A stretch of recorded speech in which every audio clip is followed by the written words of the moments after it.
Hey everyone, welcome to another episode of Strong Style here on the Outlaw Nation Network. Well, I am officially in the new Outlaw Nation offices. Had to move out of the bigger office in our place so that my girlfriend could keep going with her photography business, and I have kind of set it up in the smaller office, but I think it's nice. Once I get some air conditioning in here, I think I'll be okay. For those of you who don't know, LA is burning up again after a nice 10 days of rain. But this is the Outlaw John Rocha, and we're going to talk about pro wrestling today. And I can't do it without my co-host and my man down there in Orlando, repping his Titans jersey as I rep my Rams hat. Aaron Turner, how are you, man? Good, man. Feeling good. I've been watching the couple days of the NFL draft coverage, so yeah, it'd be nice to get a little break and talk a little wrestling today. Any quick surprises for you, other than, of course, Gronkowski going to Tampa Bay, which we will be talking about? Any other quick surprises for you? What are the Green Bay Packers doing? Are they out of their damn mind? Like, what is happening? I think you just spoke Aaron Rodgers' internal monologue out loud, man. Yeah. I heard that, I fell asleep before the pick that night, and then I got up the next morning, and I was like, oh, who'd Green Bay take? Because my brother-in-law is a big Green Bay fan. Right. So, who did they take? And I was like, whoa. I knew the Titans would take an offensive lineman because they always do. So, It doesn't surprise me. So, I knew who they were picking. But, when the Packers took a quarterback, that blew me away. Yeah, I was pretty surprised by it myself, but and apparently there's all kinds of rumors coming out that Rodgers is pissed or he's upset about it. Other people saying that he knew about it, so it's a whole thing. And I don't know, it's gonna be interesting drama for one of the premier franchises in the NFL. But as we said, we are not here to talk about some football just yet. At some point down this list of topics we have lined up for you today, we will be getting to a little bit of football combined with professional wrestling. But first, we are going to jump into a review of the new Dark Side of the Ring episode that dropped earlier this week on Dino Bravo. Probably 75% of the episode is in French, which I didn't expect and I thought was very, very interesting. But for those who don't know, Dino Bravo was a stalwart heel in the 80s. Not as big as Piper, not as big as the other people, but Dino Bravo was someone, when you heard the name, you knew you were getting blonde hair and those light blue, powder blue tights that he would wear, kind of the same color that Aaron is repping right now. You knew you'd get a strong match from a very strong wrestler, powerful wrestler. And I had so many things I didn't know about him watching this documentary. Aaron, did you have an understanding of Dino Bravo was? I know this is still the 80s type era, early 90s. What was your knowledge of Dino Bravo before you watched this episode? Definitely not as much as they showed on this. I learned a lot from this episode, which is why, spoiler alert, I really liked this episode a lot. Okay.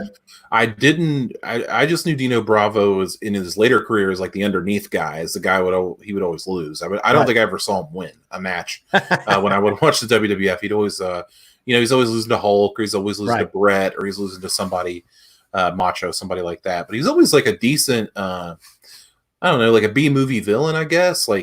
He was always a bad guy, but always jacked to the gills, and would always, at least put on a decent match. And he had Jimmy Hart there to talk for him because, as they said, he didn't speak very good English. Yeah.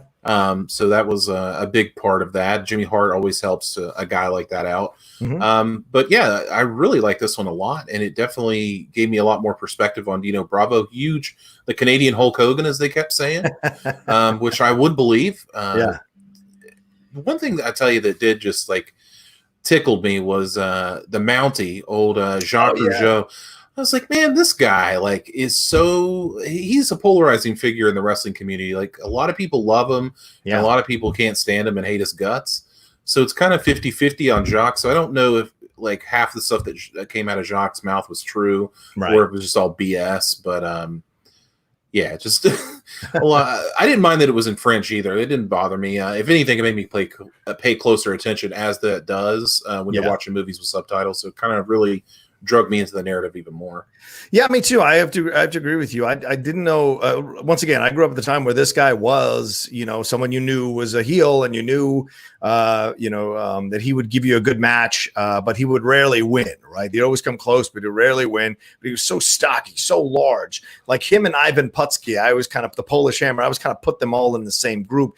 these larger dudes, even Hercules to a lesser degree, these powerhouse kind of wrestlers that were just these blocks. And so that's what I knew about him. But I had no idea he ran his own federation. He was essentially, like you said, the Canadian Hulk Hogan, the star of that federation, and having people jump and leave him, and then having to make a decision about what he wanted to do with his federation as he was losing money, as people were leaving, what his responsibilities to that were. There was so much about that I found to be exciting and interesting. And like you, I got so much more knowledge about this guy and his background than I had before. And so I enjoyed hearing about all of that. But I had no idea. And I didn't even know that Dino Bravo had been killed or anything like that. I guess I just kind of lost track of him and didn't even think about it. But to hear the manner with which he was killed, you're just like shocked at how many bullets were used to kill this dude, and that there was no breaking and entering, and that the guy was just sitting there in front of his television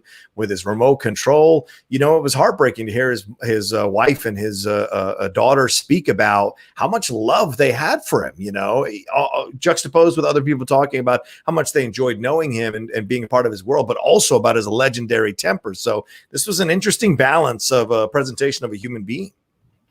Yeah, very interesting part in the documentary when they were talking about his lifestyle. Yeah. He bought his daughter that car, and he was like, "This is your car." She's like, "I was 4 years old." And he had got me this car. I was like, "Wow, that's really cool." But yeah, I mean, they say it in the documentary, he goes from the WWE making all of this money, and then all of a sudden you're gone. So in what business can you make that kind of money without really any other background or anything like that? Yeah. And it's unfortunately organized crime and, smuggling cigarettes. Whoa, that's a serious deal, man. That's no joke. And, when it was revealed that he had that stash of 50 grand with some fake cigarettes and stuff, I was like, oh man, I feel like he may be ripped off the wrong person or something like that. It kind of played out pretty dramatically there at the end, where they were just kind of throwing a little bit of theories around. But it does make sense that would happen, because if you screw with the wrong person and you're working for the mob, they're not going to take it lightly. Right. There's not going to be any second chances. It doesn't matter who you are. Yeah, and that's the thing that I thought was interesting, because someone's put in the chat here. I want to bring up their comment. It was Scott Welsh. He says French Canadians are something else, and I don't know anything about that. Not being a Canadian, I'm sure there's these subcultures of people who have a certain kind of reputation, or there's a certain kind of history or story around them, and how they're able to survive in the environment of Canada. We'd think of Canada as this really peaceful, cool place that people can just walk into other people's doors and it's no problem. But clearly there is a strong crime syndicate that runs underneath Canada, and hearing about those cigarettes and the Native American tribes that are involved in this as well. So there were a lot of theories that were posed by people about how Dino Bravo met his end, and in such a brutal manner. But it must be so weird to go from pro wrestler to actual enforcer and leg breaker for the mob. You know what I'm saying? You would think, we saw, what did we see recently? One of the Dark Side of the Rings, they end up just doing the autograph circuit. It's certainly, he could have done the autograph circuit. He could have found another opportunity here. If he had been smart, he could have invested his money, because clearly Vince paid him a lot of money to do what he was doing. So those are the things that I watch now. And, it's easy now in retrospect in 2020 to be like, oh, he should have done this, he should have done that. But back in the 80s, a lot of people, it was the age of excess. That's what you felt it was never going to end. You had all this money, blah, blah, blah. But investing is so smart. And it seems like he, just was kind of just living from the wrestling ring and thinking he was always going to be on top. And those are the things you see. It's almost like watching athletes in the 80s and 90s. They had no idea how quickly the bottom could fall out. Now athletes nowadays are constantly investing and doing stuff with their money. But you saw here in the situation, this is why he ended up working where he was working, because he had to provide for the family. And it's scary to think what could happen if you don't, what measures you might take if you don't. Another interesting tidbit, when they were talking to his neighbor and his friend, they asked him hey, did you know that he was in the cigarette smuggling business? He's like, oh yeah.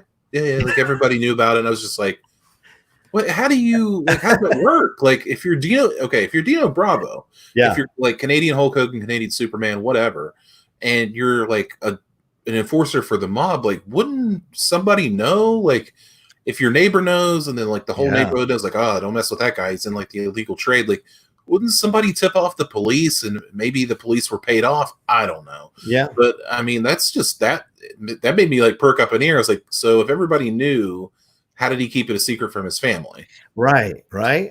You know, once again, you get into the cultures of, and this is something his wife said, or his widow, I should say, said, you know, she said he is he was old school Italian, and in old school Italian, you take care of your family. And I'm sure there's not a revealing of how you do it. I'm sure it's just like, you know, we saw at the end of Godfather, never ask me about my business, Kay. It's that kind of, you know, old school masculine mentality from that particular culture, and all cultures really have it.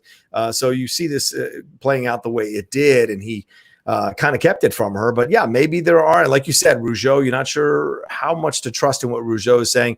I wonder how much we trust in what these friends are saying. You know, maybe they're saying all this stuff so no one goes after them, or they've got their own kind of nefarious businesses going on that they don't want any spotlight on them. So it's easy when you kind of revisit situations like this to see people who are just like, I don't know what you're talking about. I had no idea, blah, blah, blah, because it's personal self-interest to not, you know, reveal what you might or might not have known at the time. It's very true. Yeah. And just the fact that Dino Bravo was this huge guy, and then you hear like of all the people in the neighborhood, like after he got killed, like another guy got killed like down the street, another guy like 2 streets over got killed, and it was like, man, like they just were cutting ties real quick. Like something had to have happened where either they were like the police were closing in on them, or they did something to piss off the mob. Like they had to cut ties real quick, and and it just came so fast, and nobody really even put that together from what the documentary said. And that made me think more about police corruption. You know, I don't know, of course, I'm not there, I'm not investigating. Right. So it kind of makes me think, like, were these local cops either in on it, were they paid off, like what happened there? I don't know how that works, but very sad end. 7 bullets to the head. Wow. Oof, like somebody didn't want this guy getting up. I don't know what's left. Yeah, that's true. Like 4 shots to the chest, 11, or 4 shots to the chest, 11, or 7 to the head, 11 in total. While this dude's watching a hockey game and no threat to anybody. So they must have thought that he was a hell of a threat, I guess, to shoot him that many times. My God, the guy won't stop. You know, keep shooting. It's kind of crazy. The other thing that I thought was interesting was hearing about his past and getting into these brawls with people in bars and getting into these situations. So, you know, just this guy had a temper, and maybe he was doing some nefarious stuff on the side, as was alluded to, or maybe it was just like the kind of like the Lufthansa thing in Goodfellas. There was one big heist, and they just wanted to ice everybody out who was involved in it, and just happened to be Dino Bravo, who was in the crosshairs for that occurrence to go down. And also, it's interesting to know, like, I don't know. Like Vince didn't get involved. Nobody got involved. Was there nobody from the WWE who gave a shit? Did he not? Like, was there no upkeep or following up? Like all that stuff. We heard from none of the WWE people, really, even people who are out of contract, other than Rougeau. And I found that to be very interesting. Like, was this just a time where, you know, thanks for being here. You're out. See you later. You know, you're done. Well, I don't want to check up on you, because Vince has at times maintain these relationships with these wrestlers from that decade, but apparently Dino was not one of those guys. Yeah, it is a little weird that there's no other, especially with Canada being such a huge wrestling hotbed. Yeah. There's got to be more people that knew Dino Bravo, knew his family, knew what he was doing. Maybe they just didn't want to come forward because they're like, hey, I don't want to be involved in any of this stuff. Yeah. I heard what happened to Dino. I don't want it happening to me or my family, so I'll stay far away. Everybody gets annoyed with Jacques Rougeau, but they know he's no threat, so they're not going to bother him. So. Right. Hey, he looked good. He looked good, though, Jacques. He looked like he was doing all right. He didn't look too terrible, even though he looked a little bit older. He didn't look too terrible.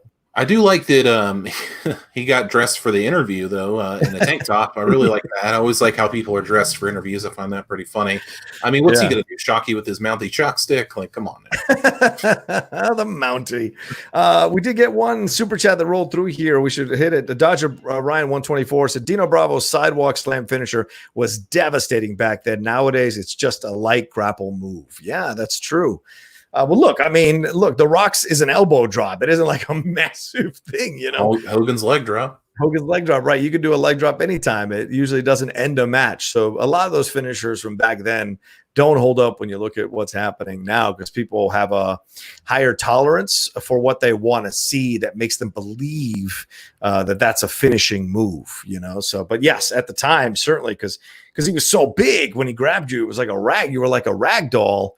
And you get just destroyed. And so you believed it when you were watching it as a fan. But certainly, yeah, that sidewalk slam finisher was great to witness. Let me see if we've got any super chat or Streamlabs. Okay, none of that has come through. So anything else we want to say about this last one? When you said ragdoll, that reminded me of when they were when Jacques was talking about that bar fight with the hockey player. Yeah, and Dino just picked him up and bounced him off of his car. Like, that's amazing. Like, you could imagine Jacques Rougeau being like the little squirrely guy. It's like, come on, I'll fight you. And then when the guy grabs him, like, then Dino has to step in and throw the guy on his head, which that's great. That's great stuff. Can you imagine seeing Dino Bravo coming at you to kick the crap out of you? That would scare the hell out of me. No, thank you. Thank you. But I do want to note from the super chat from Dodger Ryan, Kevin Nash did use that sidewalk slam to great effect for a while. Right. And it was a setup move, like you said, but and Kane as well. So it wasn't completely gone. But yeah, I feel you, man. Like the Jake Roberts DDT, like the DDT is such a common move now. Same thing with even like the super kick, sweet chin music. So yeah, I agree. That's the way it goes. We got about 37 y'all watching us live. Thank you so much. A special weekend episode of Strong Style. We were going to do this one yesterday, but unfortunately our schedules didn't quite work out. But we did want to do this to let you know that we're trying to do 2 live shows a week. One that is our regular episode, and one that is more of like a review or talking about some evergreen topic, or even reviewing some pro wrestling news from the week. I don't know if Aaron and I will ever go back to watch Raw and SmackDown in the immediate future to do any reviews of that. But so we thought we'd throw in a second episode a week to get you all kind of like feeling that we are totally committed to making this show work on the Outlaw Nation channel. So please give us a like if you're watching this right now. I got almost 40 y'all in here. Only 17 likes. Swing that cursor over, give us some likes, and send in your super chat, send in your Streamlabs. We love talking pro wrestling. We'll be here for another, 40 minutes, 45 minutes talking about some stuff. Sorry about the noise here behind me. Let me close the window real quick. Yeah, I got the same thing going on, so I feel you with I don't know what's going on in Orlando and LA today. A lot of apparently emergency.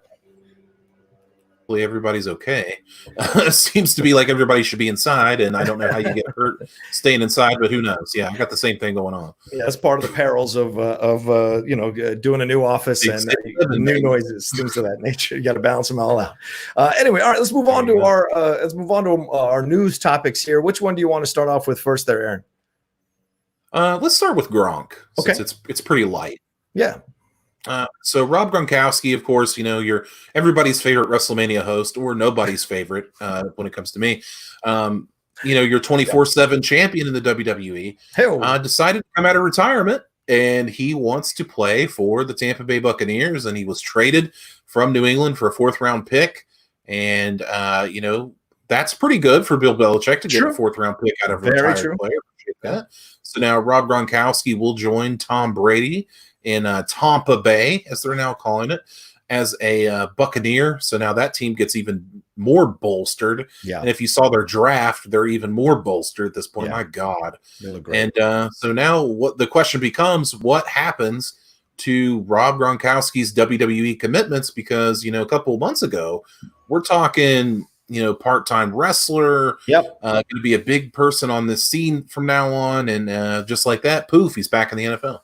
Yeah, and what's interesting too is that they just gave him the 24/7 title at WrestleMania, and they made a whole big deal about having him host that show. It was a kind of a coming out party for him as a performer in the WWE, so that people would feel like, okay, this guy's going to be around for a bit. Let me start paying attention to what this guy's doing. And then when all this stuff started going down with the coronavirus and furloughing or letting go or furloughing wrestlers and staff, all that, I think Gronkowski had read the writing on the wall and realized, hey, maybe I should go back to the NFL. That now that Tom is not with Tampa Bay and he's not with New England, and he's moved on to Tampa Bay, which might be a better situation. Maybe Gronk doesn't have to play as much or play as hard in that situation as well, and makes his money and does fine, and maybe gets one more Super Bowl ring before he does officially hang it up and get into the world of pro wrestling. Lord knows we've seen many football players transition, not necessarily successful football players,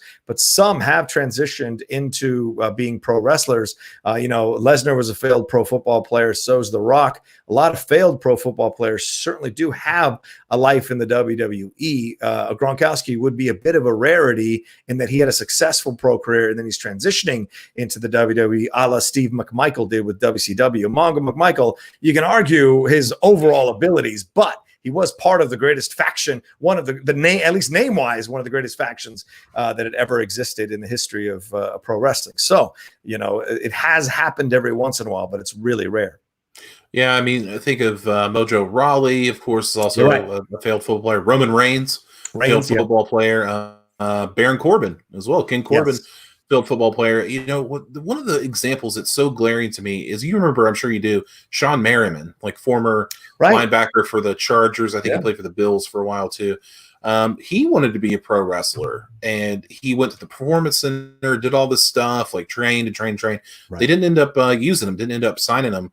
And I remember him like going on a tirade about WWE, saying like it's fake and all this stuff, like it's stupid. I'm like, dude, just because you're a washout doesn't mean like you can just come back and call it terrible. But I don't know exactly what they were going to do with Gronkowski. I tried to look up his contract. I tried to get more info on it. It seems like to me that it was just 3 or 4 dates a year as like a specialty attraction. So maybe like a SummerSlam or something, he would team up with Mojo to take on somebody, but he was never going to get heavy work. I don't think he was ever going to go on tour and be like a day in and day out, 300 day a year guy. I don't think that's what they would get him for. I think they would get him for the name value and that he's young, super young, 29 years old, 30 years old. And I think they would just, kind of glide off of that name power. The thing that interests me the most is really not even wrestling related. It's just that this Tampa Bay team now, good God. Talk about football for a second. I mean, oh my God, like OJ Howard on the other side, you got Tom Brady at quarterback, and you got Mike Evans catching footballs.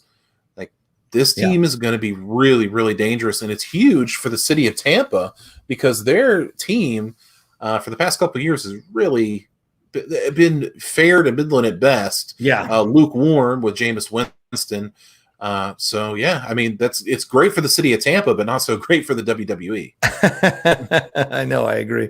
It's going to take a lot of attention away from them and having, but maybe that's another reason why Gronk does the Tampa Bay move, because he's not that far away from the Performance Center. If he wants to kind of play around and do that, that's certainly a possibility. Lord knows, revisiting the Chicago Bulls 97-98 season that they're going to do now. Remember that Dennis Rodman took off while he was playing for the Chicago Bulls during that three-peat to wrestle in a WCW match. So it's like, it's not impossible for someone in season to go and wrestle a match or do whatever. I mean, I think now it would be really hard to get away with that. But back then in the 90s, certainly there had been evidence. Karl Malone did it, for God's sakes, against Rodman. So that really happened. So we'll see how this goes. But he's not that far away, so he certainly can maintain contact, maintain relations with the WWE in that way for the occasional thing that he's going to do down the road for a pay-per-view or whatever. So overall, I think this is a smart move by Gronkowski for himself, for his livelihood, for his overall success as a person and in his career. I think this is a smart overall move. Go over to Tampa, get another ring, hopefully, and then when he's done, that gives him even more cachet coming back to the WWE for the fans to be excited that he's coming back, because he's a recent Super Bowl winner, and that kind of puts another layer of expectation on him and interest on him that could make for a better transition, because he was a big old goof at WrestleMania, and I was not a fan of it. And I know Gronkowski is a fun guy. I did a movie with him and his brother. They're scary dudes when they're standing next to you. They flung me around a bar, but they're incredibly nice dudes. They're just bros. So I think you have to create a character that isn't wearing stupid sunglasses and a weird jacket. You got to make something a little stronger for Gronkowski, because if you've ever seen interviews where he's not happy with how he's being interviewed, there's an anger that comes over his face that could go heel real easy. So I think that's what you want to play with Gronkowski if you really want to put him over. But it's smart all around by him, I think. the question now becomes that if Robert Gronkowski, let's say it's a third and 8, catches a touchdown pass from Tom Brady, goes to do that big spike, and he celebrates with the the Tampa Bay Buccaneer mascot, and all of a sudden he gets rolled up in a 1-2-3, and it's R-Truth. Like, I mean, come on, like I feel like they have to do something like that. No. It's okay. Scott Welsh in the chat, I can see the chat here. He says it. He says. Is R-Truth going to roll up Gronk during a Bucs practice?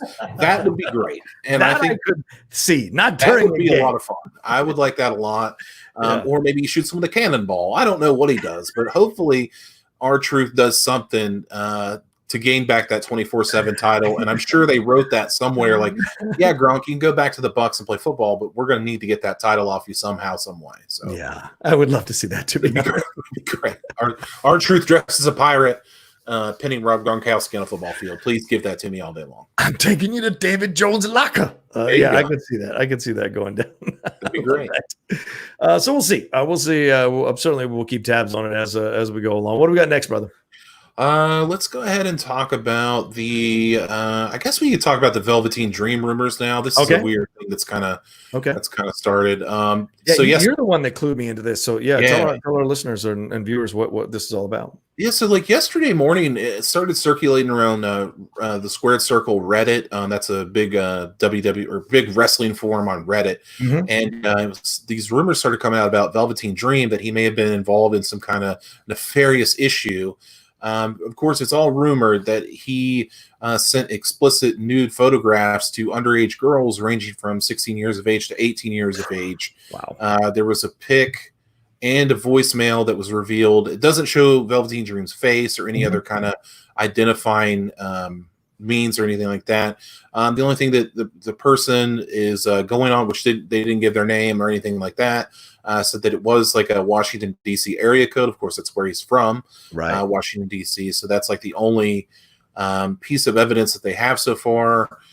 Nothing really else has come out about it. It's just very, very odd that this happened. Did see the picture. Oh, you did? I did see the whole thing. It's blurred. But I mean, I guess I don't like it could be any young black man. I don't know. Like it's hard to tell without seeing his face who it is. And to be honest with you, it's really none of my business. Unless it's like, this could be something crazy where he got hacked and this happened. I mean, we can't.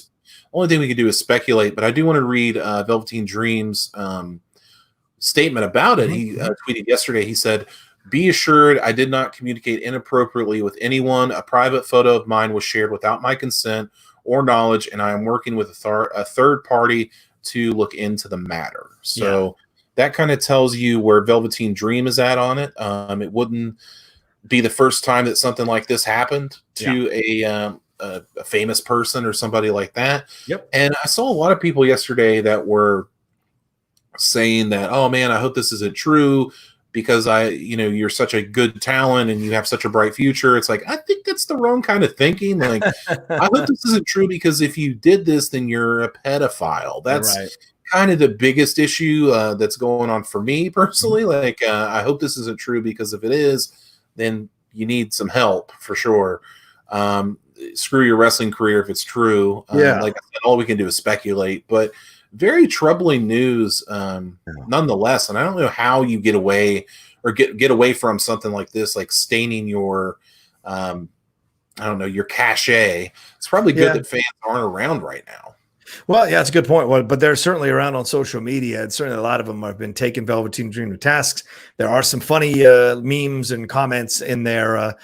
Someone put Velveteen Dream's GIF where he said, "What the Dream doesn't remember any of that." It's something like that, which I thought was kind of funny. But remember, Velveteen's 24 years old now. If he's messing with a girl who's 17, I don't know if pedophile is the word I would use. I know some people might feel that way, and I'm not going to discount anybody who wants to feel that way. But 24 to 17, I get that it's an underage girl, and I understand and totally respect that. But 24 to 17 is a different situation than 24 to 12 or 24 to 10. Like, that's where I start going into the mentality of that's a pedophile. You know what I'm saying? And so now 16, 15, you can make a case that's a little untoward and absolutely should not be happening. But a 17 on the cusp of 18, when you're only 7 years away and you're in your early 20s, I think you can make a case. Certainly people have gotten married or gotten together who were 17 and 25 or 24 or 27 at the time. So, I mean, it's not like it's unheard of. What I think is happening here is that he was sending these sexually explicit messages and then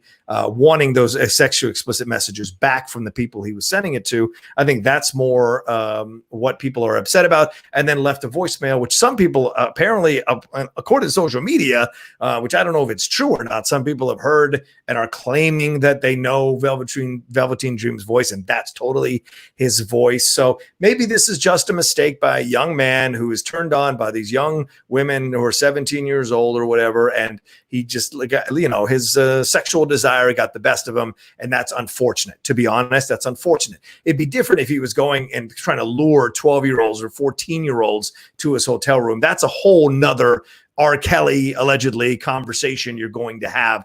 This is more just a matter of possibly him, feeling himself a little bit and thought he could be, kind of messing with these young girls at 16, 17 years old for his own ego and ended up getting smoked for it. So we'll see if it's a hacking situation. We'll see what's involved in this, depending on his team and what they find out. Because once you start saying it's a hacking situation, you really got to prove that it's a hacking situation, because that you've essentially walked out onto the tightrope over the river full of alligators, and you're saying to yourself, oh, this is totally what happened. And now you've got to prove it, because now the alligators are hungry. And the second you can't prove that it is a hack and that you actually did it, they're going to devour you.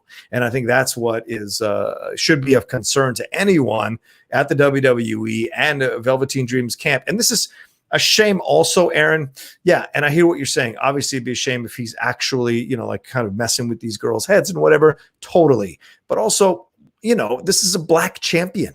It's hard for the WWE to make black champions. And so, in this opportunity to have this come up while he's a champion or, possibly about to make the jump full time, it's truly a shame overall. I don't feel bad for him. I feel bad for the overall image of what it shows, because there are so few black wrestlers who get to be champions or pushed by the WWE. So it's unfortunate to see this happen. Yeah, I mean, of course, he's a huge star. I think he'll be an even bigger star when he eventually gets to the main roster. And yeah, I mean, the sky's the limit for the guy. There's no doubt about that. It's just it's interesting because look at a couple of years ago, we had the Seth Rollins thing, right, where pics of him got leaked, and that didn't really, because it was just him cheating on his wife. No big deal. It ruined his marriage, but he still kept his job, and it was really just a couple days worth of people talking about, and then kind of blew over. Right. And then, I mean, talk about Paige and all that stuff. Like, right. That was very, very bad. I mean, it could have ruined her career, but if anything, she's had like an amazing career since. And of course, this is a completely different situation in terms of ages and things like that. So I don't know, John, like I we live in different ages. Like, even for me being at I'm 34, and dating is different for me than it definitely was at 24. Like, people do Tinder and this technology where people send pics to each other and it's no thing. And I just know that, like, even in, like, I would never do something like that, but that's just me. I'm not a super cut man at 24. Right. I mean, that's the thing. Yeah. It's just something I just don't understand. That just eludes me at every turn. I don't understand why people would do this, and their accounts get hacked and they wonder why. And it's like, why would you even have this on here? But it's like, hey, it's my body, it's my thing. It's like something I just don't understand it at all. I totally understand your point of view, Aaron. Absolutely. You're right. I mean, looking at it as people who are not in that position, we wouldn't want to do that, right? We wouldn't, like, nowadays. I'm surprised that anybody who's a regular person and not being shown for hundreds of thousands of people every week on a program has any kind of incriminating photos on their iPhone or on their computer when so many people who are way more famous than you and can afford better security on their devices get hacked? How can you think you're not going to get hacked? So you make an excellent point. I've never sent a penis pic, for lack of a better term, never even understood why anyone would ever do that. Yet there are plenty of guys who do stupid stuff like that makes no sense. And, you get burned for it or you get called out for it. And in this situation, this isn't a penis pic, but it's certainly his body. It's certainly a voicemail. And I hear what you're saying. I totally respect other people feeling like, no, this is the incorrect thing for him to do with a 17-year-old and a 16-year-old. Totally understand that point of view. I'm just trying to offer a little more perspective that this could be just a young guy who was feeling himself and was stupid. If he'd raped these girls, whole nother ball game. If these girls were in their 12 to 14, 10 to 14, then it's absolutely a whole nother, and you immediately cut ties with this guy and you send him off into rehab somehow, some way to deal with that. But this might be just some guy feeling himself getting into a situation. That being said, you got to be smarter when you're in this position as a young man, with success. You fight so hard to achieve a certain level of success in a business that is not historically welcoming to your kind, and then you get to a position where you can be a champion. For you to give in to the desires or the lustful desires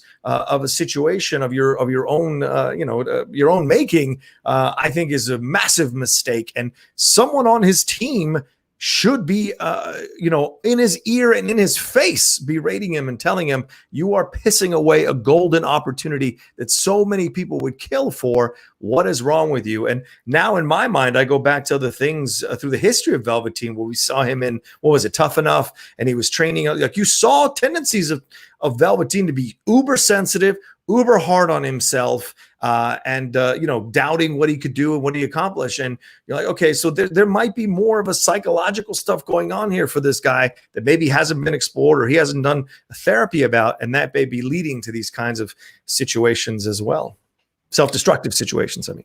Yeah, it's just a very weird situation that I didn't think I was going to wake up to yesterday. I was just like, what the hell is this? Like, I saw Velveteen Dream trending on Twitter, and I was like, oh, did he get hurt? Is he donating money to COVID patients? I was like, oh, that's weird. Okay, let's not do that. I don't want to make it sound like that I'm judging people. Like I know you got to write that opinion. I have friends that, they send pictures to their husband or their wife, and it spices up their relationship. And that's whatever, man, whatever floats your boat.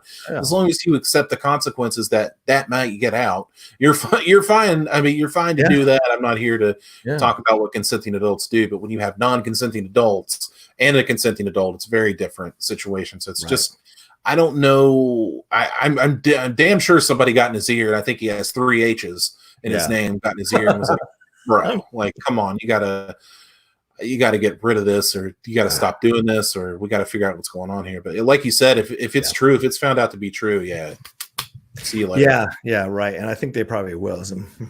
Look, just because we asked women to lift up their shirts in the 90s doesn't mean you should be doing, it's funny as hell to have Triple H try to school you about what you should and shouldn't do with women in that way. Considering his history, it would be kind of funny. But I get it. But you're an executive and you got to handle your business. And this NXT is his baby. And, if a guy like this, who he's giving an opportunity to, and, Triple H has always shown that he doesn't care what your origin is. He doesn't care what your color of skin is. He doesn't care what your gender is. If you make a believer out of him, he will fight for you to succeed. So if you're pissing away that opportunity that a man like that is giving you with that kind of power, you really need to take a look at yourself, and you really need to listen if that man is coming down to give you some counsel, for sure, I think. No doubt about it. Yeah. Let's see. Dodger Ryan threw in a super chat as well. He goes, with WrestleMania possibly being a 2-night event again next year, what are your thoughts on including NXT matches in the card? Good question, Dodger Ryan. What do you think there, Aaron? I think you're going to have to at some point. If you're going to have NXT as this, as equal to Raw and SmackDown as they portrayed during Survivor Series. Yeah. And eventually you're just going to have to do that. They had, of course, the NXT championship at this year's WrestleMania, the women's championship, which was a little bit odd. Yeah. Of course, WrestleMania was a bit odd this year, but I think that's going to be something in the future. I don't think you're going to have, I think there'll be title matches, I think it would be like the NXT Championship and the Women's Championship. I don't think they would. It depends on what they want to do with the tag team division. You could put that on there, but I think it'll just be like 2 or 3 at the most. Yeah. And then you'll probably see NXT people in like the Andre Battle Royal or whatever they want to do with that. But yeah, I think at some point you're going to have to include NXT if you want to keep it as an equal part of Raw and SmackDown. Yeah, I think so too. But it does kind of now affect the fact you don't have an NXT takeover that weekend for something like WrestleMania, which I don't know if historically there have been takeovers every year right before WrestleMania, because there's certainly one this year. Have there? Yeah. So, they just takeover for WrestleMania this year got canceled when they. Okay. Yeah. So then the thing is, because I think last year they had matches the night before and then were thrown into, or in Royal Rumble rather earlier, they had an NXT takeover night of pay-per-view, and then those people showed up to fight in the Royal Rumble as well. So having them fight on 2 separate nights is certainly possible. I would love to see NXT matches in the pay-per-view. I think that'd be kind of fun to see that, but you'd also take away the aspect of the the NXT matches in WrestleMania. That would be a lot of fun, but you take away the possibility of enjoying a night of NXT TakeOver with all those exceptional matches. And 9 times out of 10, it's the TakeOver that people are talking about more than the main pay-per-view from WWE. So yes, I think it'd be fun to see NXT matches, and maybe that's how they do it, because Triple H is the one that said that he wants to do WrestleMania over 2 nights. So maybe the Saturday night is in essence a takeover night, because it's a heavier NXT takeover load mixed in with regular main roster WWE matches, and then the next night is almost all WWE just matches with maybe 1 NXT or 2 NXT matches. I think that's the way to go about it, so that you're still kind of subconsciously establishing the takeover vibe for the first night, and then knowing that people are going to tune in for the second night for the kind of the main WWE roster matches. I don't know. What do you think? Yeah, it's not a bad idea. I think a lot of people have really enjoyed the split up WrestleMania from this year, the 2-day. I know I certainly did. I don't know how you make that work with SmackDown on Friday, and I don't know how that works. I don't think they'll do it next year. I don't think it'll work. I think just right now, it's a whole different marketing strategy, and then people will be like, well, do I put more emphasis on the Saturday Mania or the Sunday Mania? Right. You may have to make people choose, because what if somebody can't get the whole weekend off? Well, okay, do I have to go Sunday to WrestleMania or Saturday? Do I have to pay 2 separate ticket prices? Like, what's the deal? How does that work? So I don't know about how that's going to work. I think TakeOver should just stay as it is. I'm sure the reason they put the NXT Women's Championship on WrestleMania was because they're sick and tired of people talking about how great TakeOver is better than WrestleMania. So why not get a little bit of that flavor on there? So I could probably see that happening in the future, but I don't think we're going to go to 2 days of WrestleMania just yet. But who knows? Yeah, it'll take some time for sure. William Lee Pratt said NXT tag match to open night 2 would fire up the crowd. No, sure, that's not a bad idea. Well, NXT tag team division is great, and they actually put a lot of emphasis on that division. They just don't do that on the main roster. Like, how many times have the New Day been tag team champions? Like, they don't care. Like, they just don't care about the tag team division. And to be honest with you, neither do I. Fair point. All right, we got about less than 20 minutes left in the show here. We're going to jump into our last topic, I think, and get into it a little bit more. But please keep sending in your Streamlabs and your Super Chats. We want to answer any of the questions you might have from the world of professional wrestling before we wrap up. Aaron, what's our you can see the Streamlabs address right above Aaron's head right there, or you can just send your Super Chat through YouTube, through the chat in that way. And once again, thanks to the 41 of you who are watching us live. 33 likes. Thank you so much. If you haven't liked the video, please swing that cursor button over, hit the like, hit the thumbs up like real quick, and give us some love there. All right, what's our last subject here, Aaron? So this comes from this past week's episode of Raw with the returning Nia Jax against Kairi Sane, and Nia Jax on a spot grabbed Kairi Sane and threw her into the turnbuckle, and it injured Kairi. It looked like it injured her. Yeah. So she manhandled Kairi Sane, who's probably like a buck in weight, if that. So, I mean, it goes to Nia Jax's unfortunate track record of, punching Becky Lynch in the face, or dropping Sasha Banks on her head, or smashing Bayley, or doing whatever she's done.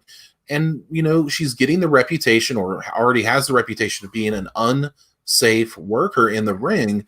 And a lot of people are saying that, you know, hey, I get it that she's, you know, family with The Rock, but, you know, something's got to give here. Somebody's got to say something in the back. Somebody's got to step in here. And from what I read, I don't know if it's true or not, that Kairi Sane backstage was not pleased and was screaming at Nia Jax in the back, which I don't know if it's true or not. That could just all be bullshit. But so, you know, Kairi Sane, with a history of her concussions, she just really got over a concussion before WrestleMania that she suffered between Becky and the Charlotte match. And this is not a good way to heal from a concussion for sure. And, you know, Nia Jax coming off of 2 injuries herself, the dual ACL tears, which is not easy to come back from. And I know they want to push her. I know she's like a big force and in the division and all that kind of good stuff, former women's champion, all that good stuff. But damn, man, like, there's got to be a point where the rubber meets the road here. Like, someone's got to take a look at this and be like, okay, well, we need to sit her down and see what's going on here, or put a trainer with her, or do something different, because people are going to get hurt, and that's not going to be good for your division. Yeah, I agree. And especially if you're hurting some of the premier wrestlers of your division, Sasha Banks, Bayley. We saw Alexa Bliss get hurt by Ronda Rousey. These are your money makers who are being hurt in this situation. Kairi Sane up, you know, not up and coming, I suppose. She's pretty much established, but certainly someone you want to keep on the on your television screens for people to enjoy, because she has such a strong following. And so you look at the situation, you go, okay, you love the idea that they want to push Naya, because this is a woman who's plus size woman. She is, there was the body shaming, body positivity campaign that they did when she beat Alexa for the belt. So all of that is absolutely positive, and it's a great idea for the WWE to do that. Are they using it? Maybe you could argue that, but it's still positive what the result is overall, that they're showing here's a plus size woman who they're giving, the belt to, or giving opportunities to be in the main event conversation to. Awesome Kong, I always thought, got railroaded in every conference she was in, every federation she was in, because they just saw her as this beast, when in fact she's a damn good wrestler and good actress, as we see in Glow.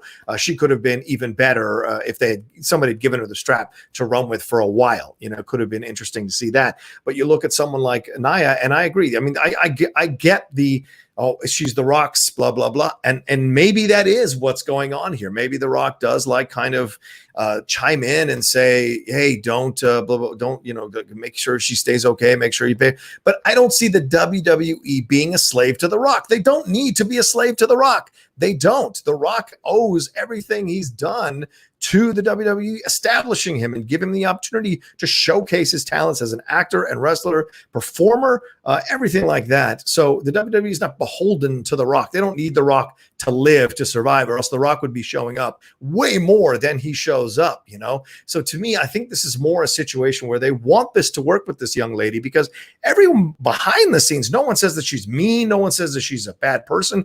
Everyone says that she's a joy to be around. The problem is, and I think this is the latest evidence of this, is that there is a growing list of wrestlers who get hurt when they work with her. And at some point, as you just said, Aaron, it's about the rubber meeting the road. And for me, it's about, look, The Rock didn't get any special favors because he was Rocky Johnson's kid. They gave him an opportunity, but they put him through the ringer. There are plenty of former professional wrestlers' kids who get a shot and never get over.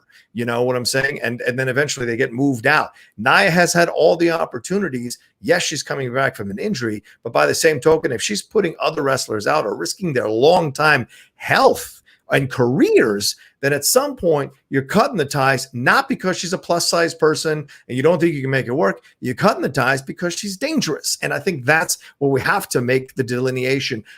As a Latino, and I've spoken about this on numerous platforms for numerous years, I'm all about inclusion, but I'm not all about inclusion just to have inclusion. You got to have inclusion with people who actually work and are effective and are good at what they do, because then if they're not, it reflects bad on the people who they're being included to represent. And I think that's what kind of goes around and around in my head when I think about Nia, because I think just about any other wrestler who was consistently hurting people like this would find their way being moved out or having the conversations with management that one more and you're gone.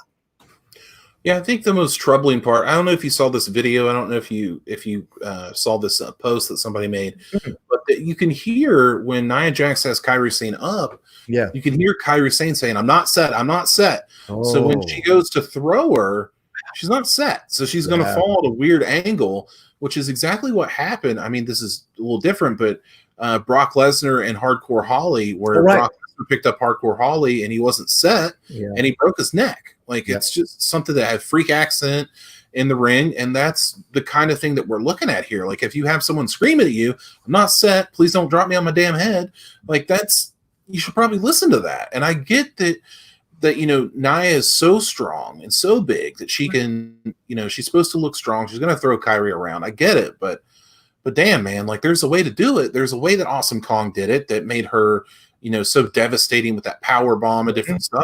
From what I know, she never hurt anybody in the ring. So very interesting dynamic there. And I mean, maybe she needs to work with some, like, I don't know, maybe she needs to call up Jessica Havoc from Impact, who's also a plus size wrestler. Maybe get with Tamina and work with Tamina a little bit. Tamina doesn't injure people. She injures herself. And Tamina can look really awkward in the ring sometimes, but you rarely hear about hurting anybody. That's a great reference. Yeah, but it's just like, she's so good, and she has such she's so nice. I could tell you the story, but I won't because it's long. But my sister-in-law works for Enterprise Rent-A-Car.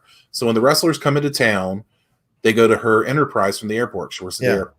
And she met Nia Jax, and she was telling me about it. She said she was the nicest lady out of all of them. Like, she was so nice, so cool. Like, she thought they were going to be best friends. Like, that's just how Nia Jax is as a person. And that's the kind of positivity you want around the locker room. But damn, man, like, don't break my neck. Like, I gotta work. I gotta make my bread.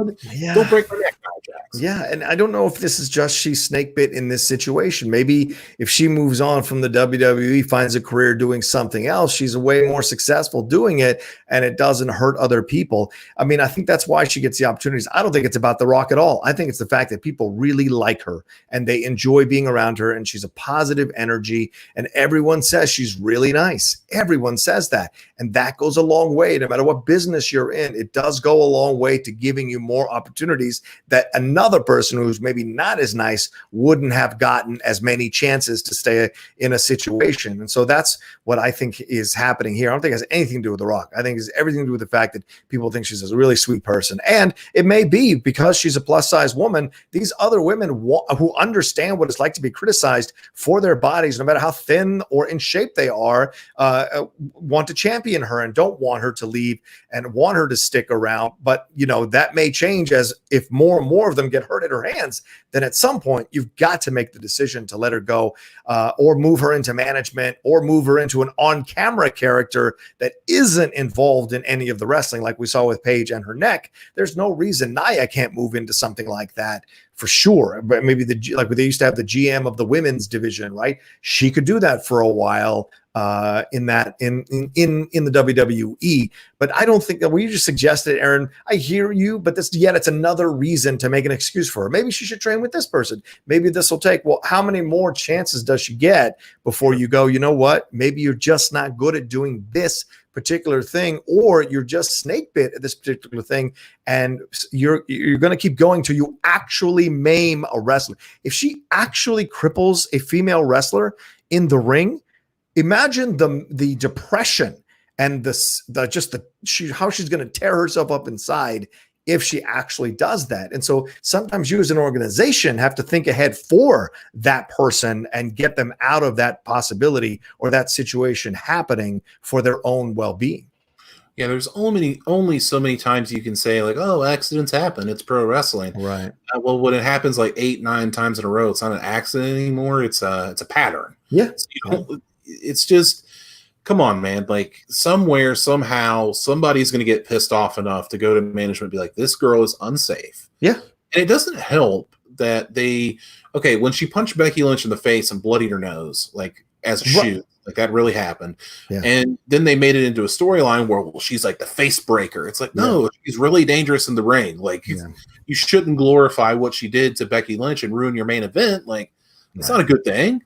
I don't know, man. I don't know how you fix it. It's just not a good situation. I think how you fix it is you just kind of make a decision here after looking at everything, and you make the move. I think at this point you make the move. Yes, it was great that you came back from the double knee, but if there is actual audio of her saying I'm not set, and you can hear her saying I'm not set, and Nia is ignoring that in the ring at the level that they're at, which is the highest level of professional wrestling you can be at, which is at the WWE, and you're still making those kind of rookie mistakes, and that's a rookie fucking mistake, then you have to get called to task at that point, especially because you have a history of doing this. You also need to be aware. Nia also needs to be aware of what the history of her in the ring is. If she keeps blowing it off, or people keep blowing it off for her, you are not doing her a good service. You're supposed to be aware of what your tendencies have been in the past, and be even more careful and super cautious. Plenty of wrestlers mess up stuff in the ring. They just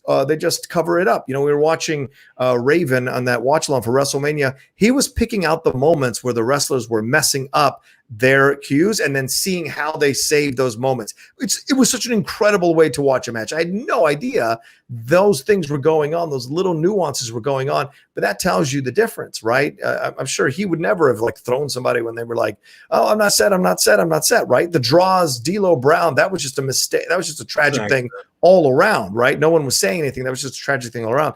If there's audio with this, bro, at this point, you have to have a conversation with her and just say, we got to let you go. I mean, you let go of all these other wrestlers, capable wrestlers, who haven't been hurting anybody in the ring. I mean, you let go of Sarah Logan, who has no history of hurting anybody in the ring, and you blew the opportunity to maybe push her a little bit more, and you keep Nia, who's hurting your staff. That just doesn't make sense. Yeah, it doesn't really fly. And who knows about Sarah Logan? From what she's been mentioned this week on Raw, that she might be coming back. So I don't know.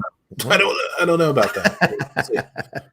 It's here from Scott Welsh. Thank you. The fact that they glorified that really bothered me. Yes, it gave Becky a badass moment, but it was also a bad mistake by Nia. Absolutely. Thoroughly agree. A lot of people standing for Tamina in the chat. I'm pretty surprised by that. Some Tamina fans in here. All right. I respect that. William Pratt said, agree. The Tamina train is pulling out of the station, says William Lee Pratt. All right. See all three of you standing up for Tamina there. I'm not a fan, but I mean, that's cool. That's cool. I think what will ultimately hamper Tamina from getting any kind of glory in the WWE is her last name. Oh yeah, I think that will follow her, unfortunately, till she's done with the company. Yeah, that's a good point. All right, we're at the hour mark. We should wrap things up here, Aaron.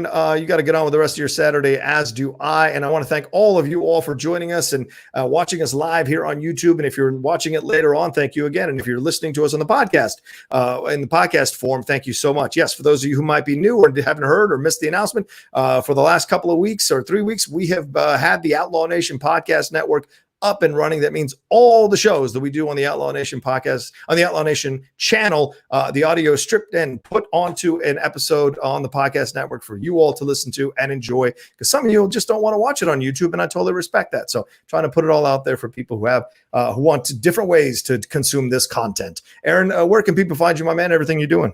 I don't know why you want to listen to the podcast. See my bold ass head. You can find me on Twitter at only Aaron Turner right there. Boom. And find me there. I'm buying a house, going to see a couple of houses tomorrow. So if you have any tips or tricks, please send them to me, because I am completely lost. Well, I have my coronavirus haircut myself, courtesy of my girlfriend yesterday. She did a decent job, a good job actually, and she'll make some adjustments on Sunday. She watched some YouTube video while she's down in San Diego, hanging out with her sister, and she said, I think I know how to fix it. And I'm like, okay, we'll see what happens Sunday night. So that's my life. All right, now you can follow me at The Rocha Says on Twitter and on Instagram. Please subscribe to the Outlaw Nation channel if you haven't done so. Down there, trying to get this channel over 20,000 subscribers. We're close to 13,000 already, which I can't thank you all enough for. So come and be part of the nation. Join the nation and enjoy all the content we have going on here. And I think that's it. Have a great rest of your day. And don't forget our previous episode from earlier in the week. We recapped an NJPW match between Shinsuke Nakamura and I always forget Ibushi. Kota Ibushi. What's that? Kota Ibushi from Wrestle Kingdom 9 for the IWGB Intercontinental Championship. So go and watch that episode or listen to that episode as well and enjoy that. And we'll be back next week with another brand new episode of Strong Style. Stay safe, stay healthy, take care, and wash yo damn hands. Wash your damn hands.